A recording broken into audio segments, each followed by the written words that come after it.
más de Razón y Justicia en esta sección denominada Diálogo y Réplica. El día de hoy tenemos un tema bastante interesante y actualizado, como es el nuevo régimen aduanero derivado de las reformas suscitadas este año 2020. Y para hablar sobre este tema tenemos como invitada a la licenciada Mariana Madrid, quien es licenciada en Negocios Internacionales por la Universidad de Guadalajara. Además es pasante de la carrera de abogado también por la Universidad de Guadalajara. Es consultora de comercio exterior, aduanas y logística, socia directora de la firma MAMM Consultores, ¿correcto? Así es. ¿Es correcto? MM Consultores. MM Consultores, perdón. Y bueno, qué mejor tener una perspectiva multidisciplinaria, porque no solamente vamos a hablar desde el ámbito del derecho, sino que también tenemos la parte del comercio exterior y los negocios internacionales, como es muy común en estas sesiones de Razón y Justicia. Bueno, pues comencemos con este tema tan interesante. Antes que nada, Mariana, ¿qué es el derecho aduanero? Bien, pues para todas las personas que están aquí viéndonos, lo primero es que entendamos qué es lo que hace el derecho aduanero en sí. El derecho aduanero es un conjunto de disposiciones legales que nos van a ayudar a regular la entrada y salida de mercancías a territorio nacional.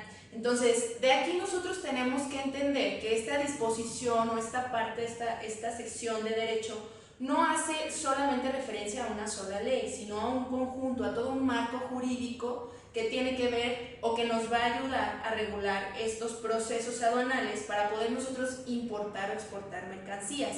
Te voy a mencionar algunas de las legislaciones que son las que son nuestra base para poder nosotros hacer operaciones de comercio exterior. Es la ley aduanera, por supuesto. De ahí se derivan las reglas generales de comercio exterior, que son emitidas por el SAT. Tenemos las reglas y criterios generales en materia de comercio exterior, que son emitidos por Secretaría de Economía. Nos basamos también en la ley de comercio exterior. Tenemos la ley de los impuestos generales de importación y exportación. Este cúmulo nos va a hablar de todo el proceso de derecho aduanero, y por supuesto tenemos también algunas otras legislaciones que no son exclusivas de derecho aduanero, pero que también de cierto modo vienen a apoyarnos, como es la ley del IVA, la del ISR, la de automóviles nuevos y usados, el Código Fiscal de la Federación, por supuesto, y pues nuestra primera, ¿no? La Constitución, que de ahí se deriva todo. Entonces, este cúmulo de leyes y disposiciones que te acabo de mencionar nos van a hacer que nosotros, tanto legalmente como operativamente, hagamos que este proceso de comercio exterior sea correcto, ¿vale? Entonces, esto es derecho aduanero, esto es lo que se hace con derecho aduanero, es decir, regular esta entrada y salida de mercancías. Y ojo, entendamos mercancías como aquellos bienes que nosotros podemos introducir a territorio nacional o sacar al territorio nacional y que de cierto modo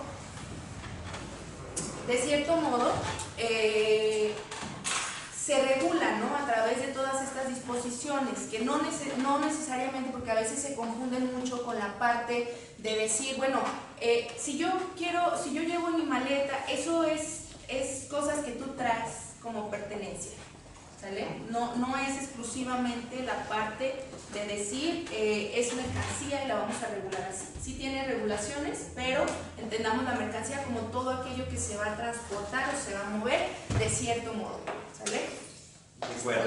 Bueno, ya está con nosotros el doctor Águila Carretero, quien ya es un socio fundador de estas sesiones de Razón y Justicia en esta modalidad de diálogo y réplica. Y qué mejor que pues seguir avanzando en este análisis multidisciplinario.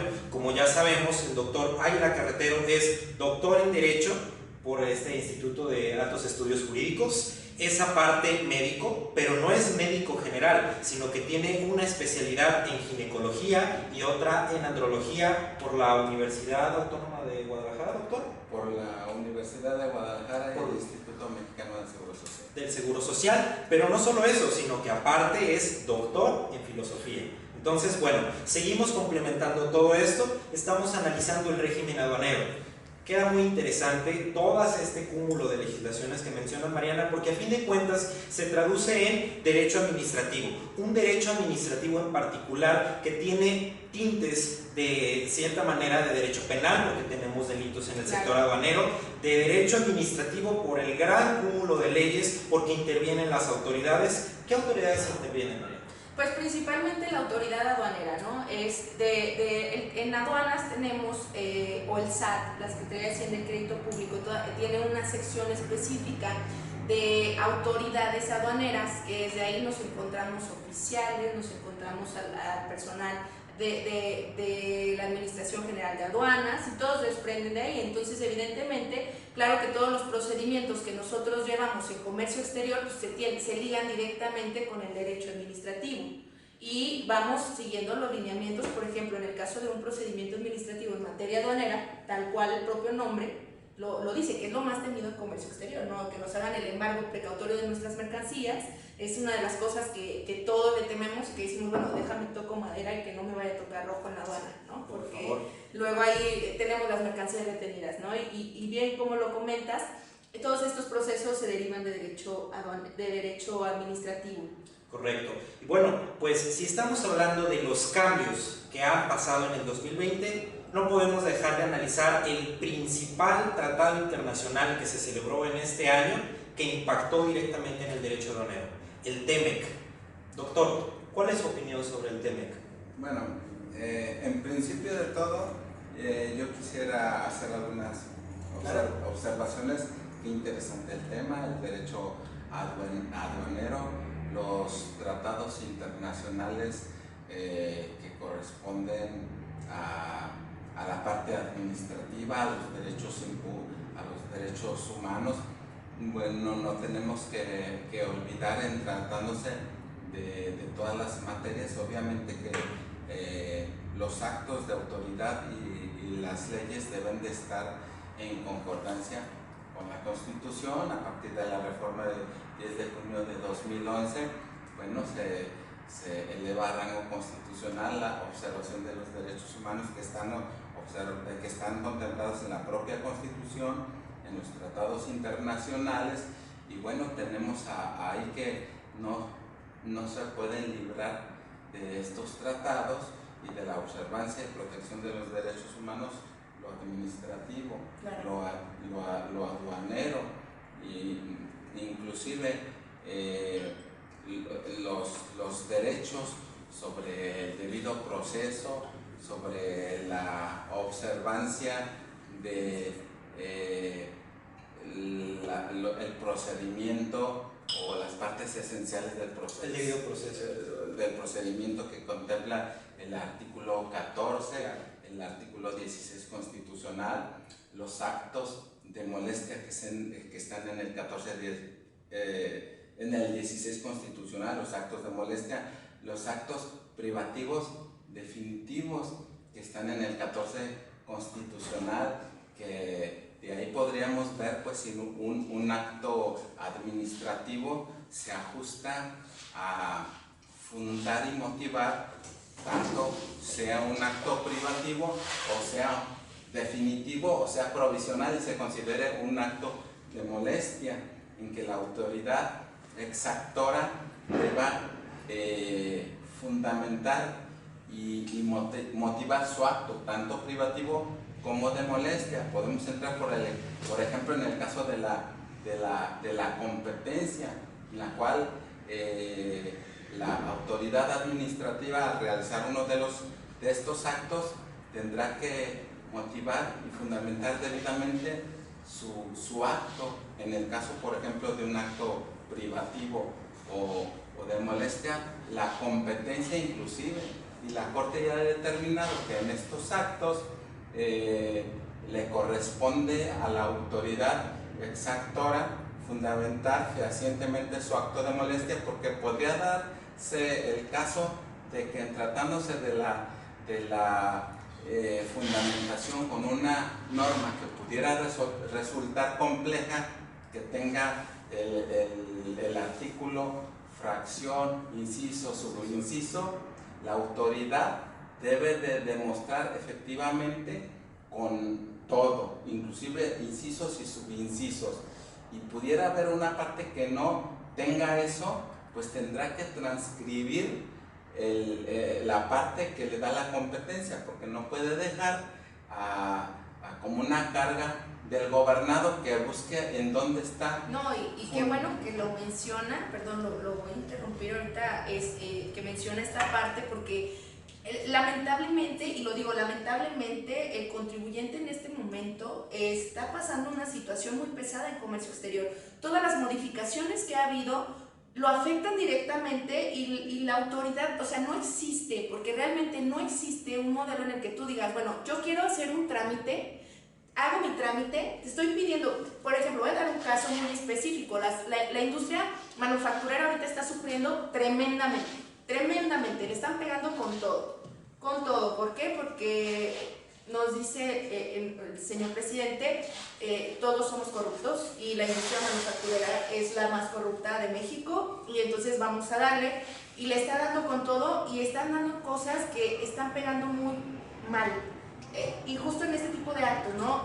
Por ejemplo, voy al caso específico, llegas tú a querer solicitar un programa IMEX para una empresa que quiere empezar a hacer procesos de maquila, es decir, yo traigo insumos del extranjero, tengo un beneficio porque el programa IMEX nos da un beneficio de decir, no pagas el IVA de estos insumos, procesas y luego exportas un producto terminado, lo cual apoya directamente a que México se convierta en un país mucho más competitivo, porque es parte de lo que se busca con estos programas.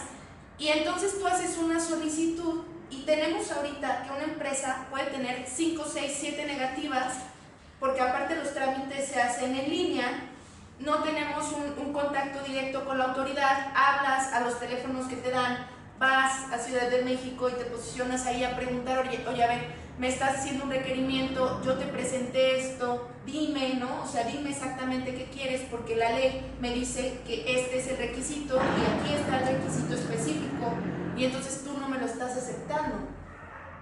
Dime cuál es el motivo, ya está señalado, ahí lo tienes señalado. Bueno, necesito que me extiendas la motivación, porque no está siendo específica y te estoy cumpliendo con el requisito que viene en la ley, y acuérdate que tú solamente puedes hacer lo que la ley te dicta, y entonces vemos hay un montón de empresas que ahorita se están viendo afectadas completamente, y que entonces de pronto, justo lo que decía ahorita, ¿no? O sea, bueno, nos dan una negativa del trámite y dices, bueno, me voy a hacer ¿qué? ¿Cuál sería el siguiente paso? Me voy por la vía legal, pero ¿qué voy a tener? ¿Voy a tener un proceso que va a llevar 2 años? Bueno, mejor subo otro trámite, intento otra vez hacer el trámite, y nos traen así a la vuelta y vuelta y vuelta. Digo, pongo este ejemplo porque dentro de varios de los clientes que tenemos, ahorita tenemos, y no es un caso en particular, o sea, esto está haciendo, en el medio habemos varios tipos de consultores y en el medio nos conocemos, y todos estamos con la misma situación, y que son desde enero, o sea, enero entró fuertísimo, y yo entiendo que fue mucha presión también por el TEMEC, porque sabemos que a nuestro otro señor presidente, Donald Trump, no le gusta esta parte de las maquiladoras. La realidad, no le gusta la maquila porque les quita a ellos en Estados Unidos trabajo, y que justo en TEMEC también, algo que mencionábamos hace rato, Antonio, el tema de cómo se vio tan fuerte el tema que quiso amarrar el tema laboral, ¿no? El tema laboral, y que impuso ciertas circunstancias que probablemente a lo mejor en este año se vean reflejadas en nuestras leyes federales, en alguna reforma o modificación que tiene que ver con el TEMEC, y que a lo mejor no alcanzamos a ver todo el impacto, pero estuvo fuertísimo en la negociación. Sí, claro, y es que ha impactado tal cual en varias de nuestras legislaciones. Simplemente basta analizar con que ya la Ley Federal de Propiedad Industrial ya se aprobó, tenemos una ley de propiedad industrial nueva que viene actualizada y que valdría la pena analizarla en una plática aparte. Sin embargo, es por comentar, pero no solo la ley de la propiedad industrial, ya se reformó todo el régimen aduanero que estamos analizando, se reformó las leyes de derecho de autor. Tocaste un punto muy interesante, la corrupción. La corrupción es el estandarte, es la política pública principal de este sexenio. Sin meternos a tema de política, México tiene celebrado principalmente 3 tratados internacionales en este tema. Tenemos uno desde el año 1997 que es para combatir el cohecho internacional, cuando se da la corrupción precisamente a nivel internacional. Luego tenemos también un tratado para combatir la corrupción, que lo tenemos desde el año 1998, 2003, no quiero mentir en la fecha exacta. Tenemos también tratados internacionales en materia de lavado de dinero, por recomendación de un grupo que se llama GAFI, Grupo de Acción Financiera Internacional, que es de donde viene el tema del congelamiento de cuentas bancarias. Y ahora, con el TMEC, también tenemos un capítulo de corrupción en especial, donde obligan a los estados a cuidar estos aspectos de corrupción. Y esto va a ser muy interesante porque, desgraciadamente, quienes terminan sufriendo las consecuencias son los particulares o los servidores públicos de los que se consideran los de abajo, porque vemos el caso de Lozoya, el caso de Pío, el caso de los Duarte, casos de corrupción emblemáticos. Sin embargo, el problema que afecta al país no es la corrupción, desde mi punto de vista es la impunidad. Tenemos excelentes leyes, tenemos excelentes procedimientos, México tiene muchos tratados internacionales en la materia, ¿y qué pasa? No se aplican. Es problema del Poder Judicial, es problema de nosotros. A fin de cuentas tenemos un problema de impunidad. Ahora, en otro aspecto, tú mencionabas algo muy interesante, lo que no viene en la ley y que se termina añadiendo en cuestiones adicionales. Y me pone a pensar, por ejemplo, en materia fiscal. El doctor mencionaba que para que exista un acto privativo, cuando me van a afectar en forma definitiva mi patrimonio, tiene que ser a través de una ley, tiene que pasar por un proceso legislativo. ¿Y qué pasa con el SAT? Que el SAT emite resoluciones misceláneas fiscales donde complementa más allá disposiciones que no vienen en las leyes fiscales, pero como se consideran parte de la ley fiscal, aunque no pasen formalmente por el Congreso de la Unión, pues son regla. Y es, no voy a criticar al SAT, pero sí es una crítica constructiva. Es una crítica constructiva. Cuando le conviene al SAT, sí son ley, cuando no le conviene, no son ley. Por ejemplo, tenemos la reforma de este año de condonación de impuestos. ¿Qué dice la reforma? Está prohibida la condonación de impuestos y la exención en México. Y es un discurso populista, por catalogarlo de una manera. ¿Cuál es el verdadero espíritu de esta reforma? Sí se permite la condonación siempre que exista en ley. En un procedimiento de concurso de acreedores o concurso mercantil, cuando yo llego a un convenio concursal con mis acreedores y el SAT es parte de los acreedores, dice el Código Fiscal de la Federación que podrá condonar. El podrá es una facultad discrecional. Si yo me voy a la resolución miscelánea fiscal desde el año 2017 hasta el actual 2020, dice el SAT otorgará. No da margen de discreción y ahí no aplica la resolución miscelánea fiscal. Pero en otros aspectos, para privarme de mis bienes, sí aplica. Por eso los abogados tenemos que estar al tanto pues, de la jurisprudencia obligatoria en términos pues, del artículo 217 de la ley de amparo, porque hay jurisprudencia donde analiza el término podrá, y la jurisprudencia ha dicho el término podrá para las autoridades equivale a deber, no a discreción. Entonces hay que hacerla valer.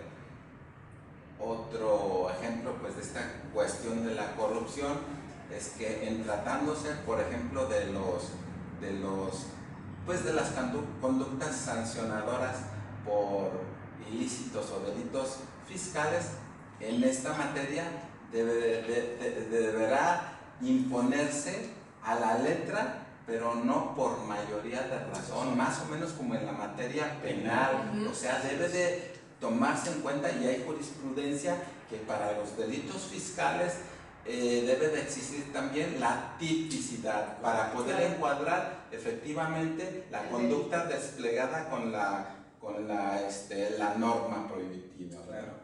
Luego hablábamos el martes hablábamos sobre el tema de extinción de dominio. ¿Qué pasa cuando entras en contrabando y entras en cierta cantidad de dinero? Claro. Se cataloga delincuencia organizada. Es delincuencia organizada, o sea, que de comercio exterior tal cual, ¿no? O sea, yo lo explico en algunas de mis clases. El alcance, por ejemplo, de un reconocimiento aduanero que es una facultad que tiene la autoridad. Cuando nos toca en el proceso aduanal de despacho, nos toca rojo, el famoso semáforo, significa que la autoridad aduanera va a revisar nuestra mercancía y si encuentra que tenemos excedente de mercancía arriba del 10% del valor total del embarque, ya nos va a hacer una retención de nuestra carga, ¿no? Ya nos está haciendo una privación desde ahí. Segundo, si ese porcentaje alcanza cierto monto, ya no se queda en la ley, se va a un delito penal.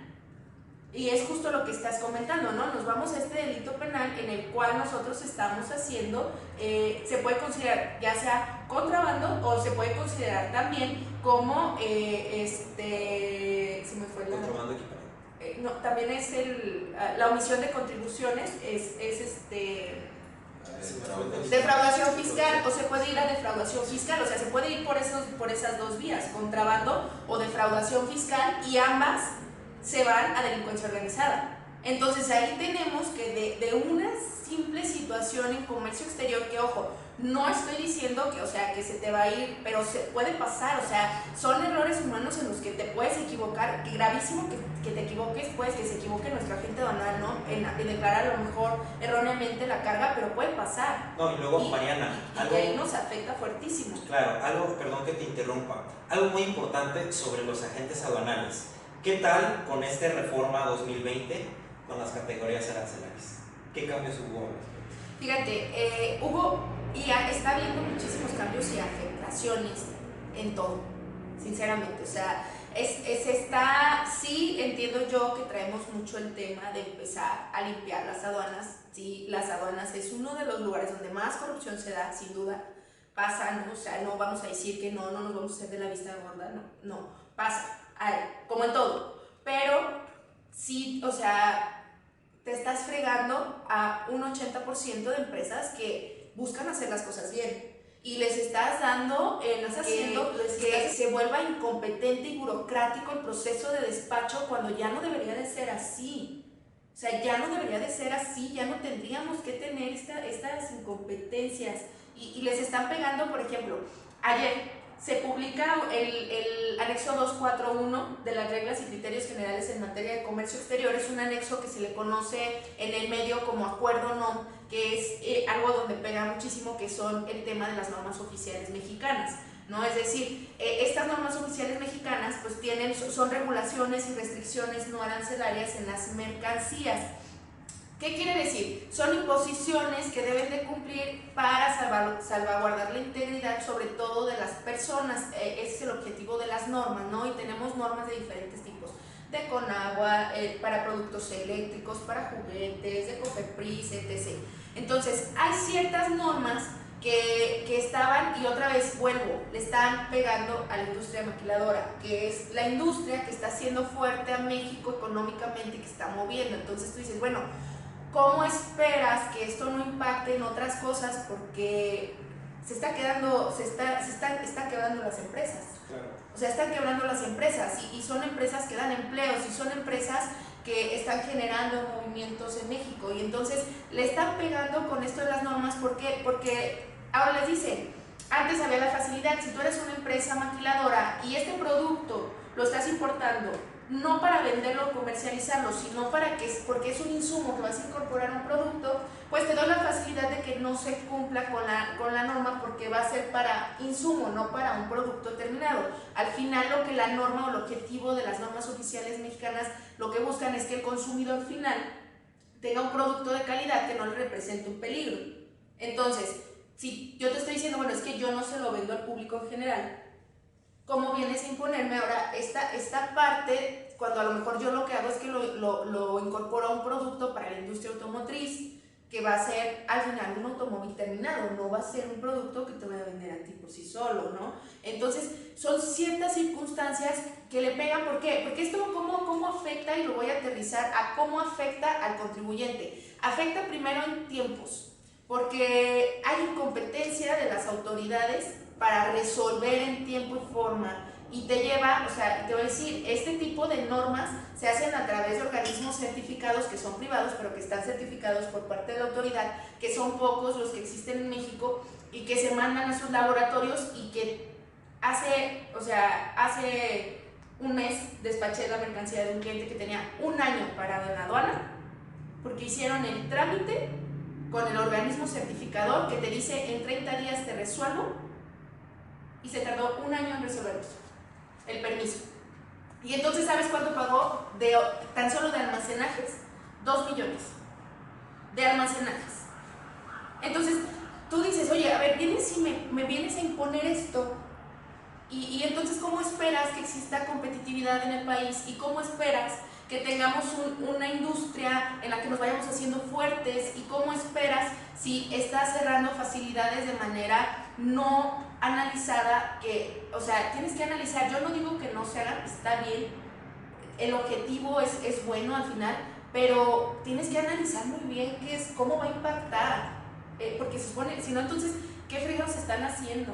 ¿No? O sea, nuestros legisladores, ¿qué están haciendo? ¿Qué están analizando? Eso es lo que tienen que analizar, el impacto que se le va a dar a quien lo aplica. O sea, es el impacto al contribuyente, a la pequeña empresa, a la pequeña maquila, a la persona que está emprendiendo, y más ahorita en tema de la pandemia, ¿no? Que está buscando cómo salir adelante, porque luego ahorita vemos también los índices de robo, de asalto, de delincuencia se subieron. Bastante. Y entonces tú dices, bueno, no estás haciendo nada para contrarrestar eso desde el punto de, bueno, o sea, yo no te... Porque hay una parte, ¿no?, que dices, bueno, es que, vale, la policía, esto, no, es que ese no es el medio es que des herramientas para que las empresas, para que las personas, para que puedan generar negocio, que hagas una apertura comercial. Claro.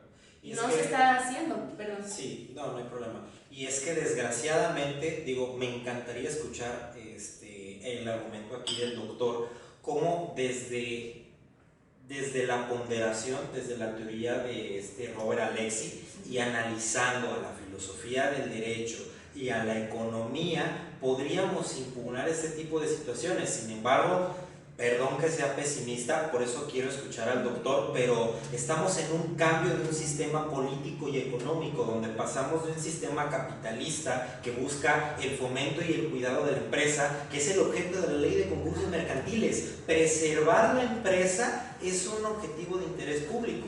Y desgraciadamente vemos cómo ahora es un socialismo puro, donde lo que importa es cuidar a ese sector de la población. No digo que esté mal, pero descuidamos al sector de la empresa.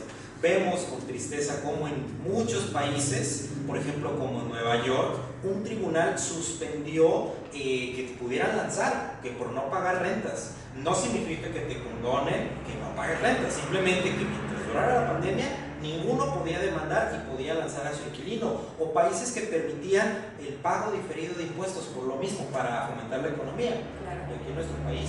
Por eso me gustaría escuchar el argumento del doctor. Por eso, precisamente en materia del fundamento del derecho, desde el punto de vista filosófico, atendiendo a la razón, bueno, está la proporcionalidad, por ejemplo, ¿verdad? La tenemos en el artículo 31, fracción cuarta, ¿verdad?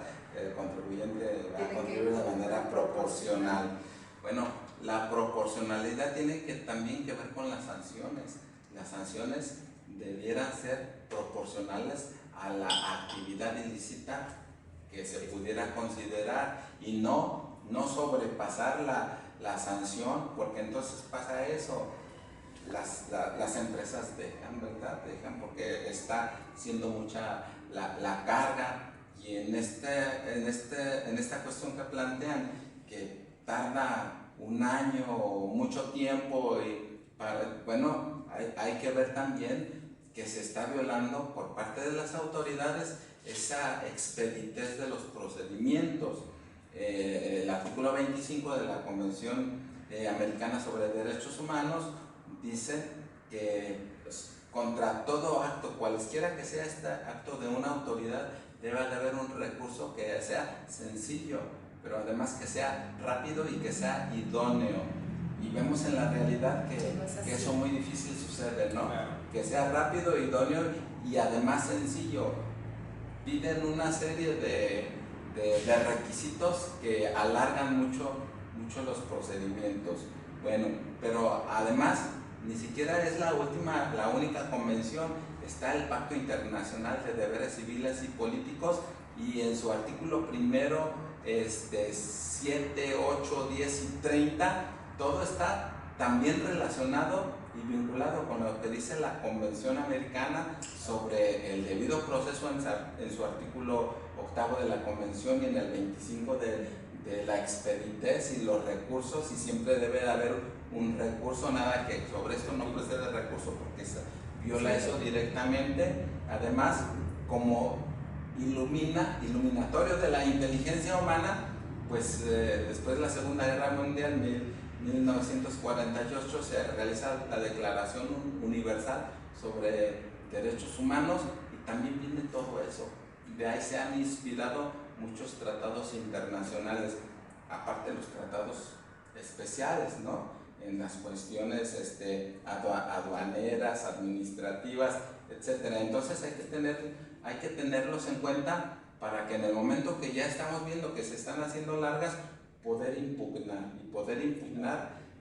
para conseguir ese derecho, que se restituya nuestro derecho violado. Claro que sí, sobre todo en ese procedimiento que mencionas, Mariana, 1 año para resolver un proceso que dura 30 días, debería de durar, es en exceso, y un pago de 2 millones de pesos, habría que analizarlo porque ahí, si no procede la responsabilidad patrimonial, por ejemplo, ahí el tema es que como se hace a través de empresas privadas certificadas por la autoridad se lava las manos, pero entonces, bueno, si tú las estás certificando, pues tienes que ponerle lineamientos para que ellos cumplan en forma y no afecten, ¿no? Porque al final, por ejemplo, el pago de almacenajes se hizo a un almacén concesionado dentro de la aduana, que es un particular. Entonces ahí nos te queda como, bueno, entonces bajo qué lineamientos vamos nosotros a presionar, porque pues voy con el particular y me dice, no, pues es que yo no puedo hacer nada hasta que cumplas con lo que te dice la aduana, y vas con la aduana y dices, bueno, es que la otra empresa no me ha mandado, pero tú la estás certificando a que es un laboratorio certificado para que me emita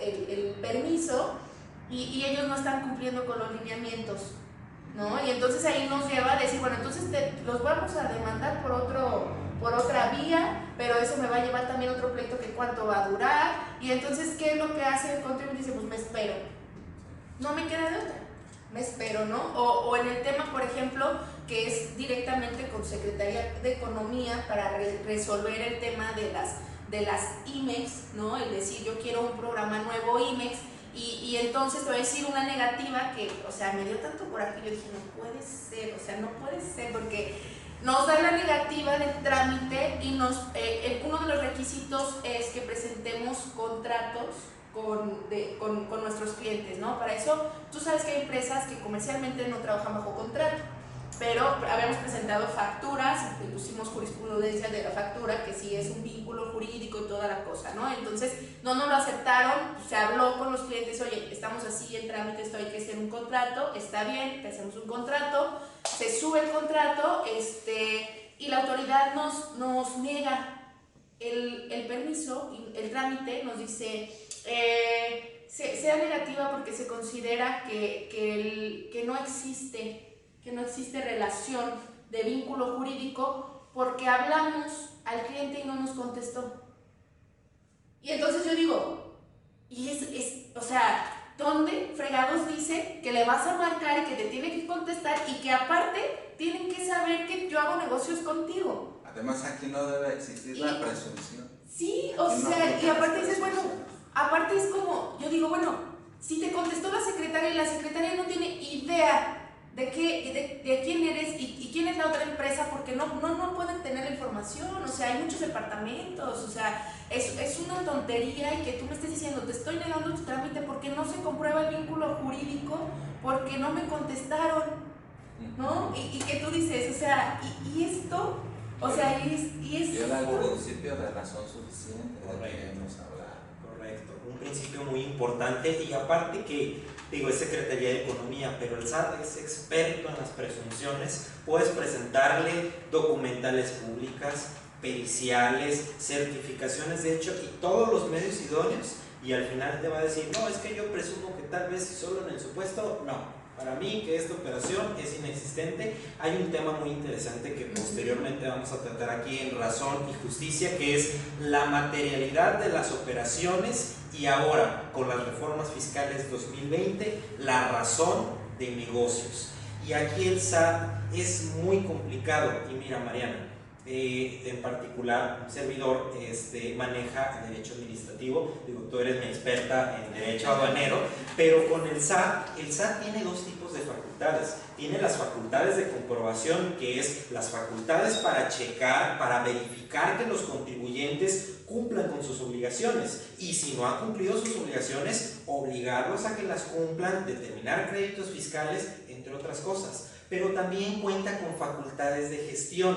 Las facultades de gestión es asesorar y ayudar al contribuyente a que no incurra en un incumplimiento. Entonces, en este tipo de problemas de materialidad de operaciones, cuando ejercen, por ejemplo, una visita domiciliaria y que me están pidiendo ciertos documentos para acreditar tal operación, lo que hay que hacer es pedirle al SAT que, con fundamento en sus facultades de gestión, que están, si no me equivoco, en el 41 del Código Fiscal de la Federación, facultades de comprobación 42, decirle: a ver, SAT, ¿qué necesitas que yo te demuestre o cómo te puedo ayudar a acreditar la materialidad de esta operación?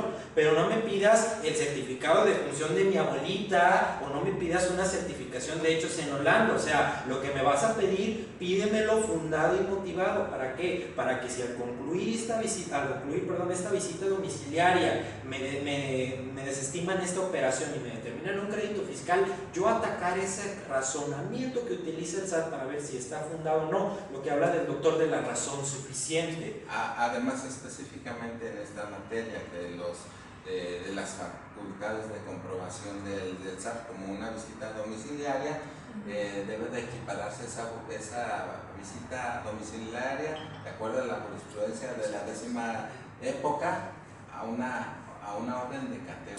Debe revisar ciertos requisitos que diga a qué vas, exactamente qué vas a revisar. No nada más a ver qué encuentro, no, qué vas a revisar.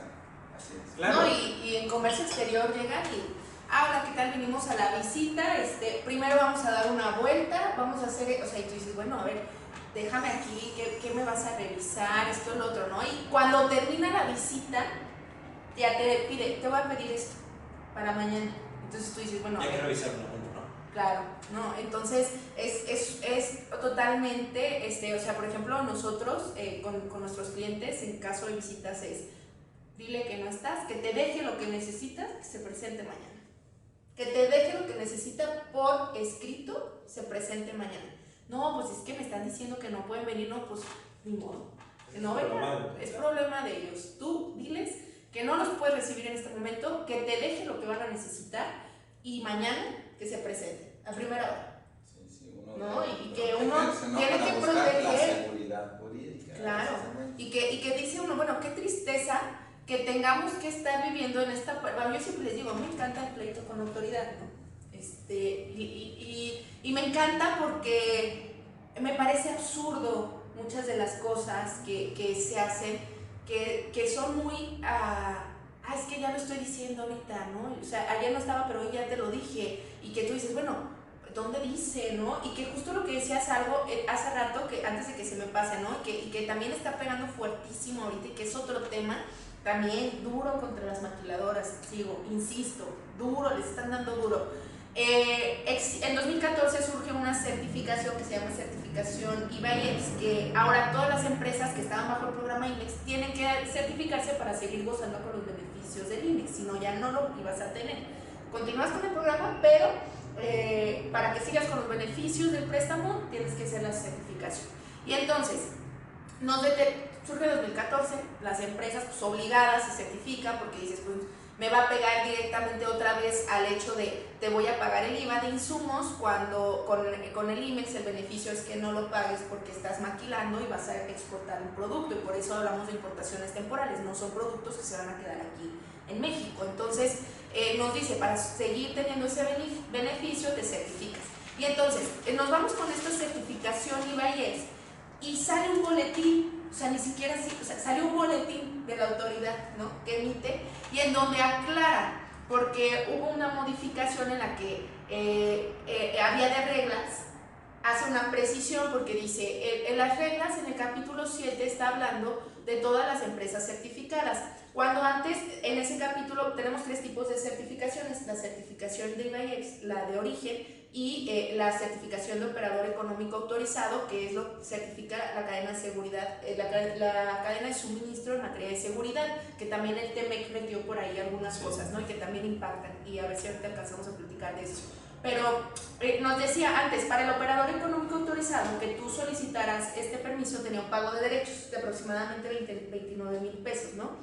Y entonces de pronto nos dice, en un boletín que se emite el mes pasado, nos dice, pues voy a hacer la aclaración en este boletín, que no habíamos precisado, pero todo lo que está en ese capítulo son certificaciones y todo tienen que pagar derechos, y por tanto, las empresas certificadas IVA-IEPS que se inscribieron desde 2014 me tienen que pagar derechos, me los deben hasta la fecha. Entonces, tú dices, bueno, ¿y dónde está la retroactividad, no? O sea, ¿dónde está este principio de no retroactividad de la ley pegándome aquí? Pero nos dicen, bueno, no, es que es materia fiscal y el tributo es el tributo y todos estamos obligados a participar y esto es un derecho y ya es, ok, bueno, pues aplícalo a partir de ahora en adelante, pero no hacia atrás, porque no quieres venir a cobrar 2014. Sustantiva no puede haber retroactividad en materia fiscal de aduanera. Y pues ya no la están aplicando. Claro, yo te voy a contestar dónde está el principio de la retroactividad de la ley, aquí en las Andes. Porque desgraciadamente, cuando sales a pelear este tipo de temas en tribunales, vemos que la doctrina, la ley, la jurisprudencia te van definiendo una línea, pero en ciertos sectores sale de esa línea. Te voy a poner un caso que se sale un poquito del tema, pero todo va enfocado a la retroactividad. Cuando nace en México la reforma constitucional en materia de telecomunicaciones, un cliente era dueño de 3 radiodifusores. En ese entonces, antes de que entrara, ya estaba la reforma constitucional. Toda la reforma constitucional viene de un estudio que le hace la OCDE a México. Particularmente, en una parte, la OCDE dice que, por ejemplo, empresas como Telmex, como Televisa, o este tipo de grandes monopolios, generaban el monopolio, y cuando querías desincorporarle los activos o querer tocarlos, te agotaban en juicios de amparo y te ahogaban en años y frenaban la regulación, lo que se conoce como el Estado regulador, y que originó que se cree el Instituto Federal de Telecomunicaciones y la Comisión Federal de Competencia Económica, que ahora son órganos constitucionales autónomos. La regla que pone la OCDE es de que no procede la suspensión y solamente te puedes ir al juicio de amparo y contra el acto terminal o definitivo que emitan estos 2 órganos. Bueno, nace esta reforma constitucional. En ese ínter nuestro cliente solicita el refrendo de la concesión, porque ya se le iba a vencer, conforme a la ley, conforme a la reforma constitucional, pero todavía no se habían derogado las leyes con el régimen anterior, y en el régimen anterior solamente se contemplaba que si tú solicitabas una concesión tenías que pagar un derecho, ya, pero si tú refrendabas no había ninguna disposición en contrario. Bueno, en ese ínter que solicita el refrendo y todo, ya nacen las nuevas leyes de telecomunicaciones y radiodifusión, y se dota al Instituto Federal de Telecomunicaciones para que fije las contraprestaciones. Entonces el IFT dice, muy sencillo, tú me solicitaste una concesión, te fijo una contraprestación de tantos millones de pesos. Es como de, bueno, pero la retroactividad yo te la solicité. Si bien había una reforma constitucional, en ninguna parte de la reforma constitucional se establece que te voy a pagar por el otorgamiento, solamente por el otorgamiento de una concesión, no de un refrendo.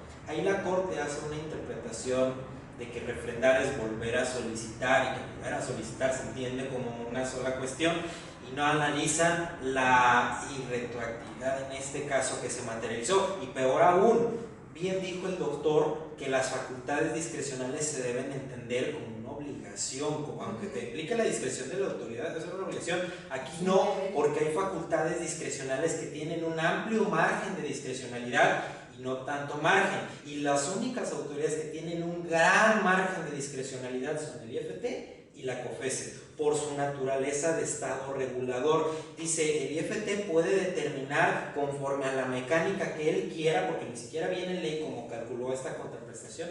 Él dice, pues bueno, yo considero que tu servicio de radiodifusión le llega a tantos radioescuchas, tu población es de tantas personas, tú tienes ingresos de tanto, tienes tanta, bueno, son cuestiones un poco más técnicas, como de dónde, Claro. facultades discrecionales fuertes, y vemos con tristeza cómo en este tipo de casos los tribunales no nos ayudan.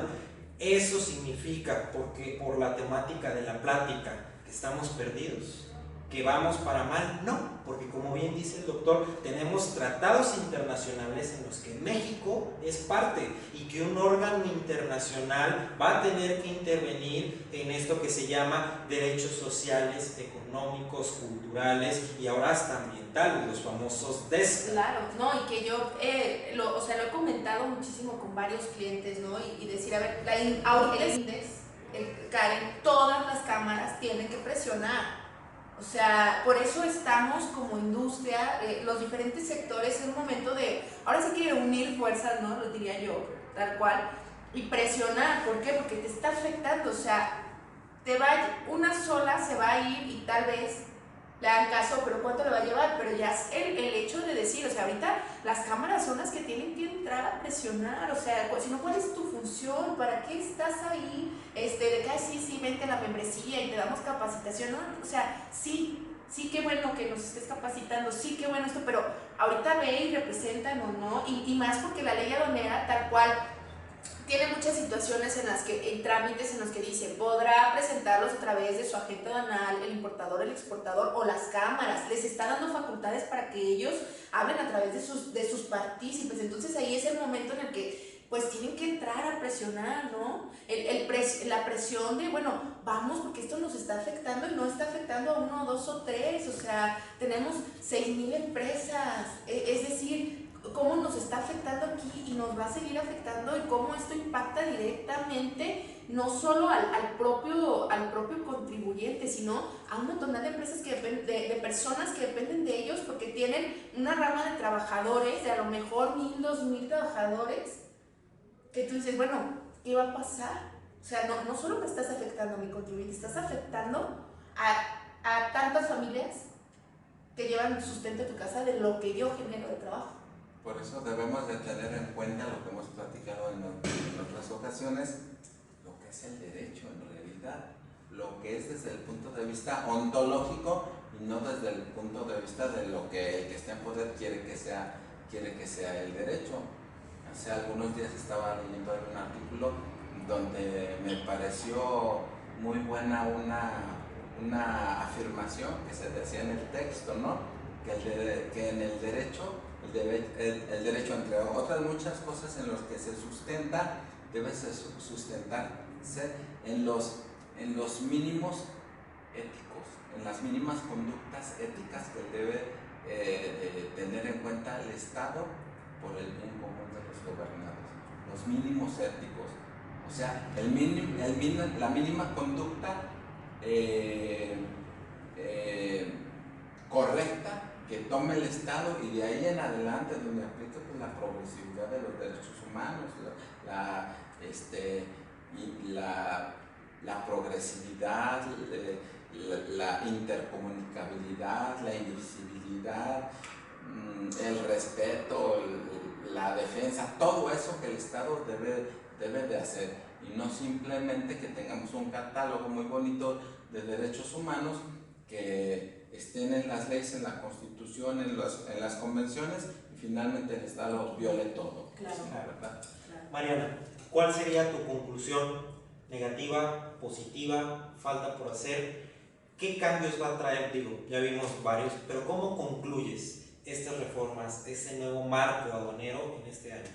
Mira, yo creo que es un marco fuerte, o sea, sí vale la pena que analicemos cómo nos impacta, y también creo que es importante, o sea, todos los cambios de cierto modo también traen cosas buenas, ¿no? O sea, va a ayudar también mucho, operativamente yo lo veo desde adentro de la empresa, ¿no?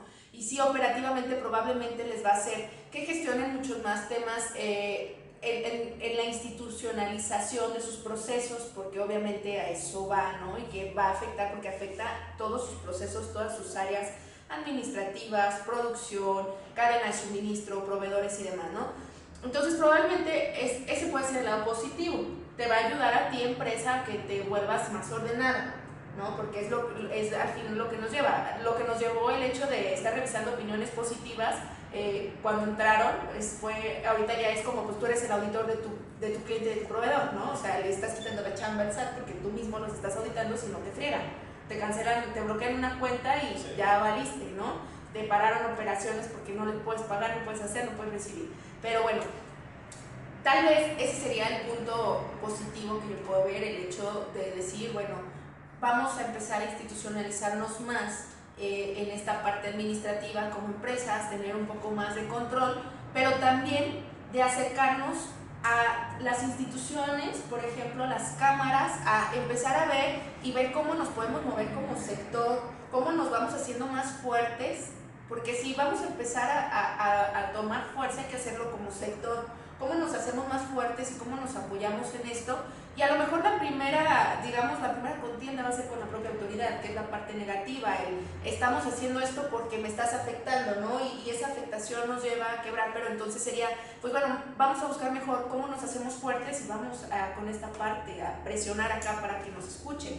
Que sería, ¿no? La unión hace la fuerza. Entonces, no quisiera yo dejarlo como que es algo del todo negativo. Digo, obviamente hablamos aquí del impacto, claro. Del impacto que esto puede generar y lo platicamos como para que lo hagamos conscientes y que también seamos conscientes de que nosotros mismos podemos generar un cambio. O sea, no es como voy a acatar lo que me están diciendo y ya. O sea, no se trata de que te quedes de brazos cruzados. Se trata de que a lo mejor le vas a batallar y vas a buscar poquito, pero presiona, o sea, presiona. Si no hacemos presión, ¿cómo esperamos tener cambios? Claro. Si no nos movemos, ¿cómo vamos a hacer cambios? Claro. Doctor, veo que tiene una opinión sobre este tema. No, por supuesto que los cambios, como dice aquí la licenciada, efectivamente se van a lograr solamente pues con la participación de la ciudadanía, porque el derecho solamente es aplicable en sociedad. Y entonces, pues hay que recordar que Boaventura de Sousa Santos dice: la historia de la humanidad es la historia de la lucha por el reconocimiento de esos derechos. Y no hay que olvidar pues que tenemos todos esos derechos naturales, derechos humanos, pero también tenemos esos derechos sociales que surgen precisamente de la unión como Estado, de la unión en sociedad. Que por otra parte tenemos recursos, tenemos el control difuso constitucional y convencional, no hay que olvidar utilizarlo. Si bien es cierto, a la Federación le corresponde declarar la inconstitucionalidad de las leyes, pero de manera general todos pueden inaplicar una ley que vaya contra la conformidad a una ley suprema, en este caso que da sustento a las otras, ¿verdad? Eso hay que tener en cuenta. Claro. Pues bueno, como ven, tenemos muchos retos al respecto. Será interesante el siguiente año volver a hacer una plática sobre este tema, quizá ya analizando los avances, cómo se han cumplido los retos, qué tal se está implementando el TMEC, porque digo, tenemos un choque de sistemas económicos entre nuestro querido estado vecino, entre nuestros presidentes, que de hecho propició que durante muchos años la firma de este tratado se retrasara, sí, desde Peña Nieto, claro, y que fueron muchos temas, ¿no? Y que traía porque estaba y quiero que, por ejemplo, uno de los temas más fuertes fue para la industria automotriz, les pegaron durísimo, y también para la parte, el tema laboral, ¿no? Es decir, no, es que queremos que subas tu salario mínimo, y entonces pues también ahí sí entendemos esta parte de decir, bueno, sí, pues equipara tu moneda a la mía, está imposible que yo les pague lo mismo que tú pagas allá, o sea, o sea, no lo podemos hacer, ¿no? Y que fue un choque fuertísimo. Digo, al final el TMEC tiene muchas cosas buenas y una tendencia que es bien importante que la tengamos clara, y yo la veo mucho en la parte operativa, es el tema de seguridad, el tema de cómo estamos blindando las operaciones de nuestra cadena de suministro, y que no va solamente a la transportación, sino al estar haciendo revisiones y trabajar con empresas seguras, y justo lo que decía, o sea, mete ahí el tema de esta parte de la ley de actividades ilícitas,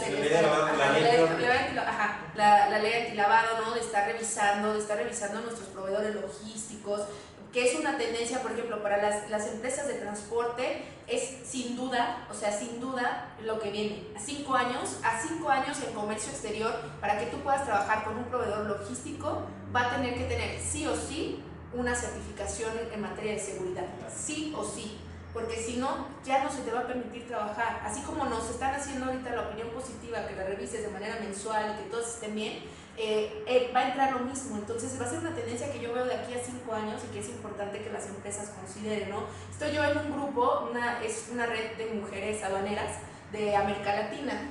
Y en esta red, bueno, a mí me gusta mucho porque es mucho apoyo también a esta parte del emprendurismo femenino, ¿no? Y también vemos cómo en la parte de América Latina también va la tendencia al OEA, ¿no? Al operador económico autorizado, al tema de seguridad en las cadenas de suministro, al tema de seguridad. Entonces sí es bien importante que lo tengamos en cuenta como una tendencia a futuro y que obviamente impacta en tema de derecho.